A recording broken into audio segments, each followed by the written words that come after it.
What's up mga boss? Ngayong araw nga pala ay magpapalit tayo ng muffler dito sa Kawasaki Z500.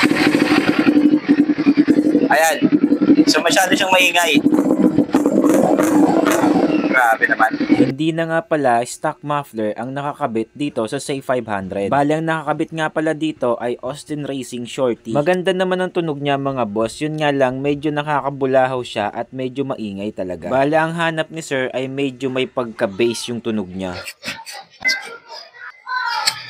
Guys, ito yung muffler ng gamit ng client natin ngayon, Z500. Naka-AR siya na shorty, kaya medyo maingay. Palitin natin sa ng connector. Testing natin. Hindi nga po pala clear sa video natin yung sound check natin mga boss. Gamit ko kasi dyan is microphone. Naka-wireless tayo mga boss. Hindi ko alam na ganyan ka pala yung magiging output niya. Pero sa susunod mga boss, ayusin natin. Alisin natin yung microphone. Red, Ninja 400, say 400, say 500. Bali universal to. Alin sa runahin natin? Bali una nga pala nating isa sound check dyan, itong SC Project na cone type. Pasensya na mga boss sa tunog ha, kasi naka-wireless microphone po tayo. Try natin mga boss, SC Project Cone. SC Project Cone mga boss, sound check tayo para sa Kawasaki Z500. Ginamitan natin siya ng connector elbow, 51mm to mga bossing ha.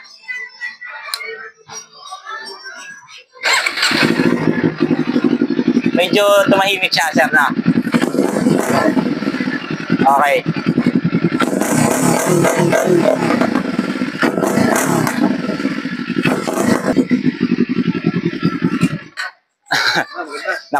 nakuha sir yung ano mo. Natin mga boss.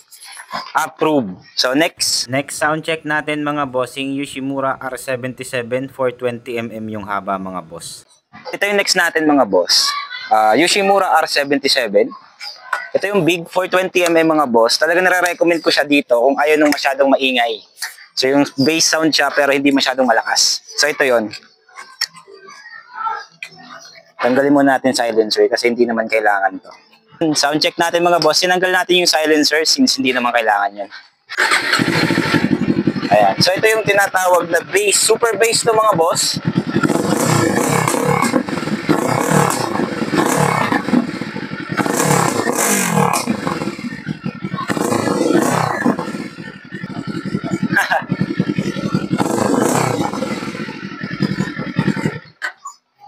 Yan, hindi nakakabulahaw yan sa kalsada sa kapitbahay.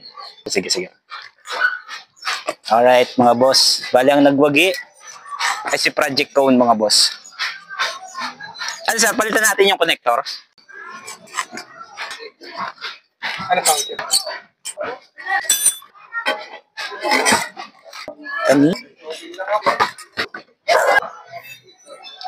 So yun guys, ito yung napili ng client natin, SC Project Cone type.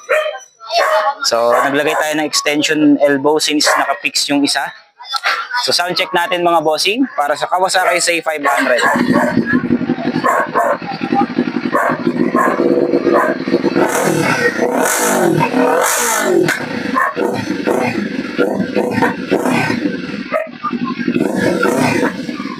Ang Kawasaki Z500.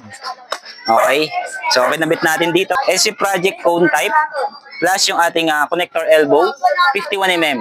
So ito guys ay pwede sa Ninja 400, say 400, Ninja 400, say 500. Okay? Kahit sa Ninja 250, say 250 pwede rin to connector na to. So nasa yellow basket din natin yan. Together with this, nasa yellow basket din natin yan. So ulitin ko, Kawasaki Ninja 500. Apakapogi. Alright. CW na si sir. Pre. Ayun. Shoutout Nico boss. Ayan. So natapos na tayo. Z500. First down mga bossing ko. Thank you so much sir. Thank you po. Ride safe po sa'yo. Apakapogi. Thank you sir. Ingat.